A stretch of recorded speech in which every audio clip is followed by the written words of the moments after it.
Hello hi welcome back to miracle life with Rekha Sri channel. இன்றைக்கி நம்ம இந்த வீடியோவில் ப்ரெக்னன்சிக்கு ட்ரை பண்ணிகிட்ருக்கீங்க, உங்களுக்கு எந்த ஒரு காரணமே இல்லாமல் உங்களோட ப்ரெக்னன்சி தள்ளி போய்கிட்டே இருக்குது அப்படிங்கும்போது நம்ம எந்த மாதிரி விஷயங்கள்னால அந்த பீரியட் தள்ளி போகும், ஏன் நம்மளுக்கு பேபி தங்கலை, இந்த மாதிரியான சில காரணங்கள் பற்றியும் ஓவுலேஷனுக்கு பிறகு என்னெல்லாம் நடக்கும், ஒரு குழந்தை தங்குறதுக்கு அங்கே என்னெல்லாம் நடக்கும், நம்ம எந்த மாதிரியான விஷயங்கள்லாம் செஞ்சோம் அப்படின்னா நமக்கு பேபி தங்கும் அப்படிங்கிறத பற்றியெல்லாம் இந்த வீடியோவில் கொஞ்சம் டீட்டெயிலாக பார்க்க போகிறோம்.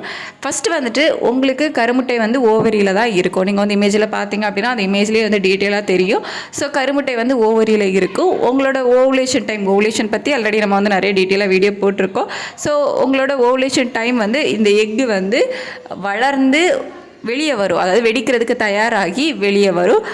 அந்த உங்களுக்கு இப்போது சிம்பிளாக சொல்லணும் அப்படின்னா உங்களுக்கு பீரியட் சைக்கிள் 28 நாளைக்கு ஒருக்கா பீரியட்ஸ் வருது அப்படின்னா அந்த மிட் ஆஃப் த ஒரு 5 days, அதாவது 14th day, before 2 days, after 2 days, 12, 13, 14, 15, 16, இந்த 5 நாள் நம்ம ஓவுலேஷன் டேஸ் அப்படின்னு சொல்லுவோம். இந்த நாட்களில் கருமுட்டை அது ஓவரிலிருந்து வெளியே வெடித்து தயாராக இருக்கும். அந்த டைமில் ஒரு ஸ்பெமன் உள்ளே போகுது, ஆண்களோட விந்தணு உள்ளே போகுது, அந்த கருமுட்டையை மீட் பண்ணுது. அப்படிங்கும்போது அங்கே ஒரு பேபி ஃபார்ம் ஆகிறதுக்கான வாய்ப்புகள் நிறையவே இருக்கும். இப்படி தான் ஒரு பேபி ஃபார்ம் ஆகும். அது கருமுட்டை பார்த்திங்க அப்படின்னா அந்த டியூப்பில் தான் வெயிட் பண்ணிகிட்டு இருக்கோம். டியூப்பில் தான் அந்த செமன் போயிட்டு அந்த எக்கை மீட் பண்ணு. டியூப்பில் தான் ஸ்டார்டிங்கில் ஒரு பேபி ஃபார்ம் ஆகும். அதுக்கப்புறமா தான் அந்த டியூப்பில் இருந்து மெல்ல மெல்ல நகர்ந்து அந்த எண்டோமெட்ரியம் சுவர் இருக்குல்ல, அதாவது கர்ப்பப்பை சுவரில் பதிஞ்சு வளர ஆரம்பிக்கும். அதுதான் நம்ம இம்ப்ளான்டேஷன் அப்படின்னு சொல்லுவோம். சில பேருக்கு இந்த பேபி அந்த டியூபில் ஃபார்ம் ஆகுதுல, ஃபார்ம் ஆகிற பேபி நகர்ந்து கர்ப்பப்பை சுவருக்கு வராமல் அந்த டியூப்லேயே இருந்து வளர ஆரம்பிக்கும். இதை தான் நம்ம செக் பண்ணி பார்ப்போம். அந்த பேபி ஃபஸ்ட்டு ஸ்கேன்லேயே பார்க்குறது என்ன அப்படின்னா, நமக்கு இப்போ பேபி ஃபார்ம் ஆகிருக்குது அப்படிங்கும்போது அந்த பேபி கரெக்டாக நமக்கு நகர்ந்து கர்ப்பப்பை சுவரில் பதிஞ்சு வளர ஆரம்பிக்குதா, இல்லை அந்த டியூப்லேயே வளருதா அப்படின்னு சொல்லிட்டு. டியூப் ப்ரெக்னன்சி அப்படிங்கும்போது அது கொஞ்சம் ரிஸ்க்காக இருக்கும். அந்த டைமில் அந்த பேபியை வெளியே எடுக்கிறதுக்கு சில ப்ரொசீஜர் இருக்குது. அதை நான் இதுக்கு முன்னாடியே டியூப் ப்ரெக்னன்சி பற்றி ஆல்ரெடி வீடியோ போட்டிருக்கேன். ஃபெலோப்பியன் டியூப்லேயே குழந்தை வளர ஆரம்பிக்குது அப்படிங்கும்போது என்னென்ன ப்ராப்ளம் வரும், ஃபெலோப்பியன் டியூப்பை கூட சில பேருக்கு ரிமூவ் பண்ணுவாங்க. அந்த மாதிரி பிரச்சனைகள் வரும். பட் ப்ராப்பரான விஷயம் என்ன அப்படின்னா, அந்த பேபி ஃபெலோப்பியன் டியூப்லேயே இருந்து வளர ஆரம்பிக்காமல் அங்கே பேபி ஃபார்ம் ஆனதுமே அங்கேருந்து உருண்டு நகர்ந்து நம்ம கர்ப்பப்பை சுவரில் பதிஞ்சு வளர ஆரம்பிக்கணும். இதுதான் ப்ரொசீஜர். ஃபெலோப்பியன் டியூப்பில் பதிஞ்சு வளர ஆரம்பிக்கும் போது தான் சில பேருக்கு இம்ப்ளான்டேஷன் ப்ளீடிங், அதாவது ப்ரௌன் டிஸ்சார்ஜ், சில ப்ளீடிங்ஸ், இந்த மாதிரி விஷயங்கள் இருக்கும். அது பேபி அந்த இது கர்ப்பப்பை சுவரில் பதியும்ல, அந்த டைமில் இந்த மாதிரி 1-2 ட்ராப்ஸ் ப்ளீடிங், ப்ரௌன் டிஸ்சார்ஜ் இருக்கலாம். இதுதான் நம்ம இம்ப்ளான்டேஷன் ப்ளீடிங் அப்படின்னு சொல்கிறது. இதுதான் பேபி ஃபார்ம் ஆகிறதுக்கான ஒரு கரெக்டான நார்மல் ப்ரொசீஜர். இதை பற்றி உங்களுக்கு வேறு ஏதாவது டவுட் இருக்குது அப்படின்னா கமெண்ட்டில் கேளுங்க. இப்படி இந்த பேபி கர்ப்பப்பை சுவரில் பதிஞ்சு வளர ஆரம்பிக்கணும் அப்படிங்கும்போது அந்த கர்ப்பப்பை சுவரும் ஒரு நல்ல ஹெல்த்தியாக இருக்கணும். எண்டோமெட்ரியமோட திக்னஸ் எவ்வளவு இருக்கணும், எவ்வளவு இருந்தால் நார்மல் அப்படின்னு சொல்லிட்டு நம்ம இதுக்கு முன்னாடி வீடியோ போட்டிருக்கோம். கீழே லிங்க் கொடுக்குறேன், செக் பண்ணி பார்த்துக்கோங்க. உங்களுடைய பீரியட்ஸ் ஸ்டார்ட் ஆகுதுல, ஸ்டார்ட் ஆனதுலேருந்தே அதுக்கப்புறமா நெக்ஸ்ட் மந்த்துக்குள்ளே கருமுட்டையும் வளர ஆரம்பிச்சிடும். சேம் டைம் அந்த எண்டோமெட்ரியம் சுமரும் கொஞ்சம் கொஞ்சமாக வளர ஆரம்பித்து ஒரு பேபி ஃபார்ம் ஆகுது அப்படிங்கும்போது அதை தாங்கி பிடிக்கிறதுக்கு தேவையான அளவுக்கு வளரணும்ல, வளர்ந்தால் தான் அந்த பேபி அதில் பதியும் கரெக்டாக. அதுக்காக எண்டோமெட்ரியம் சுவர் உங்களோட பீரியட் ஸ்டார்ட் ஆனதுலேருந்தே நெக்ஸ்ட் மந்த்துக்கான எண்டோமெட்ரியம் சுவர் கொஞ்சம் கொஞ்சமாக வளர ஆரம்பிக்கும். இதுக்கு முக்கியமாக உங்களுக்கு யூட்ரஸில் நல்ல ரத்த ஓட்டம் இருக்கணும். நல்ல ரத்த ஓட்டம் இருந்துச்சு அப்படின்னா தான் அந்த எண்டோமெட்ரியம் சுவர் நல்லா ஹெல்த்தியாக இருக்கும். இதுக்கு நீங்கள் ஹெல்த்தியான ஃபுட்டு எடுத்துக்கணும். நான் இதுக்கு முன்னாடி வீடியோ போட்டிருப்பேன். அதில் ஓவுலேஷனுக்கு பிறகு நீங்கள் எந்த மாதிரியான உணவுகள் எடுத்துக்கக்கூடாது அப்படின்னு போட்டிருப்பேன். அதுக்கு முன்னாடி ஒரு வீடியோ போட்டிருப்பேன். அதில் எந்த மாதிரியான உணவுகள் எடுத்துக்கணும் அப்படின்னு சொல்லி வீடியோ போட்டிருக்கேன். நீங்கள் முக்கியமாக நல்ல ஹெல்த்தியான உணவுகள் எடுத்துக்கணும். அயன் ரிச் உள்ள ஃபுட்டு எடுத்துக்கணும். மாதுளை, பீட்ரூட், நட்ஸ் வகைகள், இந்த மாதிரி ஹெல்த்தியான உணவுகள், கீரை வகைகள், காய்கறி கீரைகள். ஸோ இந்த மாதிரி ஹெல்த்தியான உணவுகள் நீங்கள் எடுத்துக்கணும். உடம்பு வந்து எப்போவுமே ஹைட்ரேட்டாக இருக்கணும். அதாவது உங்கள் பாடி ஹீட்டாக இருந்துச்சு அப்படின்னாலும் அங்கே பேபி வந்து ஃபார்ம் ஆகிறது டிஸ்டர்ப் ஆகும். ஸோ உடம்பு வந்து நார்மலாக ஹீட் இல்லாமல் கூலிங்காக வச்சுக்கணும். நிறைய விஷயங்கள் வந்து நீங்கள் இதில் ஃபாலோ பண்ணீங்க அப்படின்னா தான் அந்த எண்டோமெட்ரியல் சுவருமே வந்து நல்ல ஹெல்த்தியாக இருக்கும். உங்களோட பேபி வந்து ஈஸியாக பதிஞ்சு வளர ஆரம்பிக்கும். இல்லை அப்படிங்கும்போது அந்த பேபி வந்து ஃபார்ம் ஆச்சு அப்படின்னாலும் எண்டோமெட்ரியல் சுவரில் ஒழுங்காக பதியலை அப்படின்னாலும் அந்த எண்டோமெட்ரியல் சுவர் கூட சேர்ந்து சிதஞ்சு உங்களுக்கு நெக்ஸ்ட் மந்த் வந்து ரெகுலராக பீரியட் வந்துடும். உங்களுக்கு வந்து அந்த விஷயம் வந்து தெரியவே செய்யாது. ஸோ எண்டோமெட்ரியம் சுவரும் வந்து நல்லா ஹெல்த்தியாக இருக்கிறது ரொம்ப முக்கியம். ஸோ அதுக்கு வந்துட்டு யூட்ரஸில் நல்ல ஒரு இரத்த ஓட்டம் இருக்கணும், கர்ப்பப்பை சூடு இல்லாமல் இருக்கணும், உங்கள் உடம்பு நல்லா ஹைட்ரேட்டாக இருக்கணும். ஸோ இதுக்கு நீங்கள் ஃபாலோ பண்ண வேண்டியது நல்ல ஹெல்த்தியான உணவுகள் எடுத்துக்கணும். ஸோ இது வந்து ஆட்டோமேட்டிக்காக நடக்கிற ஒரு விஷயம் தான். இதுக்காக நீங்கள் கஷ்டப்பட்டு மெனக்கெட்டு எதுவும் செய்யணும்னு அவசியம் கிடையாது. ஸோ அதுவே ரெகுலராக ஓவுலேஷன்லாம் எப்படி ரெகுலராக நடக்குதோ ஸோ அந்த மாதிரி அதுக்கப்புறமா உள்ள விஷயங்களும் அதுவாக ரெகுலராக நடக்கும். ஸோ நம்ம எதுவும் பண்ணணும்னு அவசியம் கிடையாது. பட் உங்களுக்கு ப்ரெக்னன்சி டிலே ஆகிக்கிட்டே இருக்குது அப்படிங்கும்போது கண்டிப்பாக இதெல்லாம் வந்து நம்ம கான்சன்ட்ரேட் பண்ணி தான் ஆகணும்.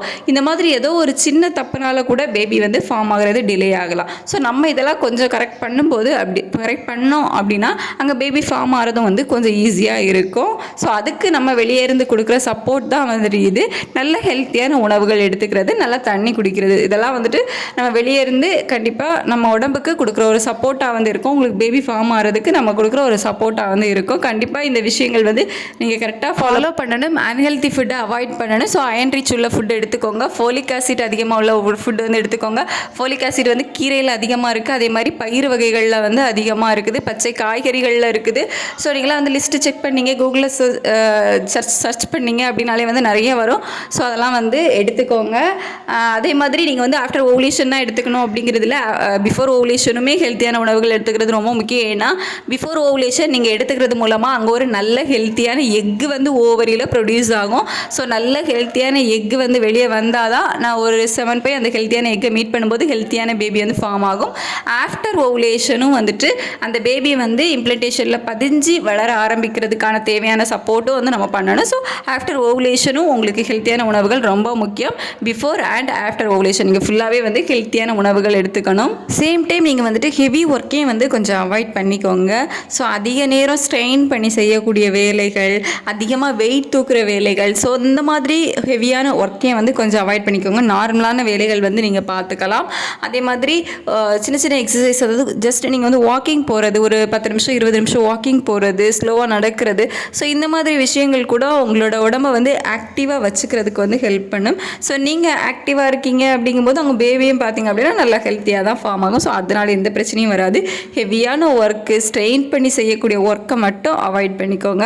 அதே மாதிரி ஸ்ட்ரெஸ்ஸும் வந்துட்டு பேபி ஃபார்ம் ஆகிறத வந்து டிலே பண்ணும். ஸோ ஸ்ட்ரெஸ் இல்லாமல் இருங்க முடிஞ்ச வரைக்கும். உங்களோட ஸ்ட்ரெஸ்ஸில் இருந்து அதுக்கு மாற்றாக உங்களால் என்ன பண்ண முடியும், என்ன வேலைகள் செஞ்சால் உங்களுக்கு ரிலாக்ஸாக இருக்குமோ அதில் வந்து கான்சன்ட்ரேஷன் பண்ணுங்கள். சின்ன சின்ன ஆக்டிவிட்டீஸ் பண்ணுறது, அதாவது உங்களுக்கு எதாவது பிடிக்கும் அப்படின்னா வந்துட்டு அதை வந்து செஞ்சு சாப்பிட்லாம், இல்லை ட்ராயிங் பண்ணலாம், எழுதலாம், படிக்கலாம். ஸோ சின்ன சின்ன வேலைகள், சின்ன சின்ன ஒர்க்கு, சின்ன சின்ன ஹாபீஸ் அப்படின்னு சொல்லுவோம்ல, ஸோ அதில் உங்களோட கவனத்தை செலுத்துறது மூலமாகவும் ஸ்ட்ரெஸ் இல்லாமல் உங்களால் இருக்க முடியும். ஸோ அந்த மாதிரி சின்ன சின்ன விஷயங்கள் வந்து லைஃப்பில் வந்து சேஞ்ச் பண்ணி பாருங்கள். சின்ன மாற்றங்கள் கூட உங்களுக்கு வந்து பெரிய ஒரு ரிசல்ட்டை வந்து கொடுக்கும். ஏன்னா நீங்கள் வந்து ஸ்ட்ரெஸ் ஆகும்போது உங்கள் உடம்புல ஹார்மோன் சேஞ்சஸும் வந்து ஏற்படும், ஹார்மோன் இம்பேலன்ஸ்டு வந்து இருக்கும். ஏன்னா நீங்கள் வந்து உங்களுக்கு வந்து இம்ப்ளன்டேஷன் ஆகுது அப்படிங்கும்போது அங்கே ப்ரொஜெஸ்ட்ரான் ஹார்மோன் வந்து தேவை. நீங்கள் வந்து ஸ்ட்ரெஸ்ஸாக இருந்தீங்க அப்படின்னா அந்த ஸ்ட்ரெஸ் மூலமாக உருவாகக்கூடிய ஹார்மோன் வந்து உங்கள் உடம்புல வரக்கூடிய இந்த ப்ரொஜெஸ்ட்ரான் ஹார்மோனை வந்து டிஸ்டர்ப் பண்ணும். ஹார்மோன் இம்பேலன்ஸ்டு ப்ராப்ளம்ஸ் வரும். ஸோ இதனால் பேபி தங்குறது வந்து டிஸ்டர்ப் ஆகும். ஸோ முடிஞ்ச வரைக்கும் உங்களோட ஸ்ட்ரெஸ்ஸை வந்து அவாய்ட் பண்ணிக்கோங்க. வேறு எதுலையாவது இன்ட்ரெஸ்ட்டாக உங்களுக்கு என்ன விஷயங்கள் பிடிக்குமோ அதில் வந்து கான்சென்ட்ரேட் பண்ணுங்கள். அதே மாதிரி தூக்கம், உடம்புக்கு வந்து ரெஸ்ட்டை வந்து ரொம்ப ரொம்ப தேவை. நீங்கள் வந்து உங்கள் தூக்கத்தை கெடுக்கிறீங்க, ஒழுங்காக தூங்கலை, உங்கள் உடம்புக்கு ரெஸ்ட் இல்லை அப்படிங்கும்போது அங்கே ஹார்மோன்ஸ் வந்து டிஸ்டர்ப் ஆகும், ஹார்மோன் இம்பேலன்ஸ்டு ப்ராப்ளம் வரும். ஸோ தூக்கம் வந்து உடம்புக்கு ரொம்ப ரொம்ப முக்கியம். அதுக்காக எப்போவுமே தூங்கிட்டு இருக்கணும் அப்படிங்கிற அவசியம் இல்லை.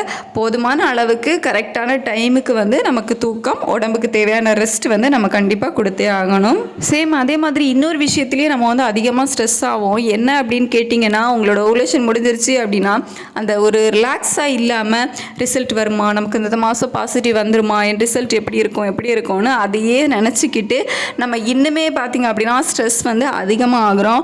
நீங்கள் இப்படி ஸ்ட்ரெஸ் வந்து அதிகமாக ஆகுறதுனால உங்களோட பேபி தான் வந்து தங்காமல் டிஸ்டர்ப் ஆகி உங்களுக்கு பீரியட்ஸ் வர்றதுக்கு வந்து காரணமாக இருக்கும். ஏன்னா உங்களுக்கு ஓவலேஷன் முடிஞ்சதுக்கு அப்புறமா அந்த ஸ்டெப்ஸ் வந்து கரெக்டாக ஒன்றா ப்ரொசீஜர் படி கரெக்டாக நடந்துட்டு வரும். ஸோ அந்த டைமில் உங்களோட ஸ்ட்ரெஸ் ஹார்மோன் வந்து அதெல்லாம் டிஸ்டர்ப் ஆகுது. அந்த ப்ரொஜெஸ்ட்ரான் ஹார்மோனெல்லாம் வந்துட்டு ஒழுங்காக ப்ரொடியூஸ் ஆக விடலை, அங்கே வந்து இம்பேலன்ஸ்ட் ஆகுது ஹார்மோன்ஸ் எல்லாம். அப்படிங்கும்போது அங்கே பேபி ஃபார்ம் ஆகிறது வந்து நடக்காது. அது ஏதோ ஒரு ப்ராப்ளம்னால டிஸ்டர்ப் ஆகி உங்களுக்கு பீரியட்ஸாக வெளியே வந்துடும்.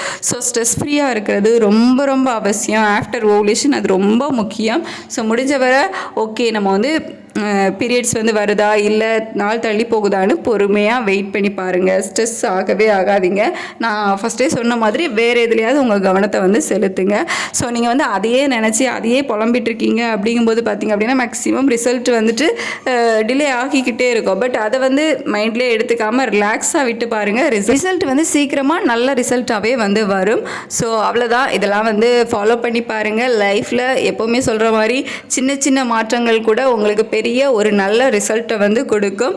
நிறைய பேர் சொல்லி கூட நான் வந்து கேட்டிருக்கேன். நான் வந்து பேபி வேணும்னு நினச்சிட்டு அதையே நினச்சி ஸ்ட்ரெஸ் ஆகி இருக்கும்போது எனக்கு பேபி தங்கவே இல்லை, இந்த மாதம் நான் தங்கவே செய்யாது அப்படின்னு சொல்லிட்டு நான் பாட்டுக்கு ஃப்ரீயாக இருந்தேன், அதை பற்றி நினைக்கவே இல்லை, எனக்கு பேபி தங்கிடுச்சு எப்படின்னே எனக்கு தெரியலை அப்படிங்கிற மாதிரி என்கிட்டயே கூட நிறைய பேர் வந்து ஷேர் பண்ணியிருக்காங்க.